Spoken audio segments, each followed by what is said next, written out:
Ça s'est produit là, plus loin dans le chemin, là où c'était la partie la plus sombre du parc. C'était à peu près il y a 3 semaines, j'avais rendez-vous avec un homme sur que j'avais donné rendez-vous sur une application de rencontre homosexuelle et qui s'appelle Grindr. On devait se retrouver d'abord ici dans un parc et ce qui s'est passé, c'est que quand je l'ai rencontré, déjà il avait un masque chirurgical, il prétextait avoir des allergies au pollen pour garder ce masque, ce qui le rendait un peu moins bien reconnaissable. Mais bon, je me suis pas trop méfié parce que je me suis dit bon, on va discuter, on va faire connaissance. Je suis toujours un peu sur mes gardes dans des rendez-vous comme ça, mais là il n'avait pas l'air problématique, il avait l'air sympa. Et puis du coup on a marché sur un chemin qui était en plus de plus en plus sombre. Mais j'étais loin de m'imaginer que ça se terminait en guet-apens.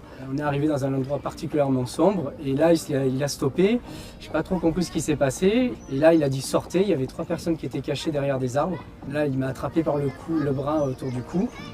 Donc là pour bien me maîtriser, et les autres sont arrivés sur moi pour me donner des coups de poing à la figure. Il y en a un qui a dit sale pédé, pédophile aussi. Enfin, après tout s'enchaînait très vite, je ne me souviens pas exactement des détails, mais c'était un peu violent, particulièrement violent même.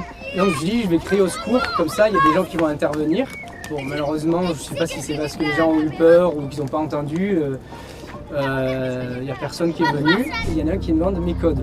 Je sais pas qu'est-ce que c'était comme code, c'était téléphone ou carte bleue. Et donc là, je me suis remis à crier au secours, ce qui fait qu'il a resserré encore plus fort. Là, je m'étouffais, j'arrivais plus à respirer. Et là, j'entends à un moment donné un gars qui dit c'est bon, on a tout. Et ils sont partis en courant. Ils ont pris toutes mes affaires, carte bleue, téléphone. Moi, après, je suis rentré chez moi faire une opposition à mes cartes et je suis allé faire un dépôt de plainte au commissariat dans la foulée. En réalité, ça a été assez éprouvant comme agression. Et la première semaine a été particulièrement difficile pour moi parce que j'avais déjà le visage avec un œil bernois, enfin assez atteint, donc je n'osais pas trop sortir de chez moi. Et donc après, je suis allé voir le médecin de l'unité médico-judiciaire pour faire évaluer ce qu'on appelle les ITT, donc mesurer l'impact des blessures sur moi et physiquement et moralement, psychologiquement. Et en fait, le médecin a tenu des propos qui étaient complètement déplacés alors qu'il accueille des victimes normalement, c'est-à-dire qu'il a remis en question le caractère homophobe de mon agression, il a un peu rigolé sur le lieu de rendez-vous en disant que c'était peut-être un peu dangereux. C'est pas digne, sachant qu'il accueille des victimes, c'est son boulot normalement, il est censé être formé pour pas avoir des propos culpabilisants, blessants.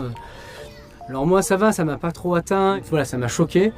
Mais ça m'a pas blessé quoi. Et du coup c'est pour ça que j'ai eu encore plus envie d'en parler. Il y a encore du travail à faire pour l'accueil des victimes dans les commissariats. Mais là il y a peut-être un sujet sur l'accueil des victimes dans les unités médico-judiciaires dans certains hôpitaux. Oui.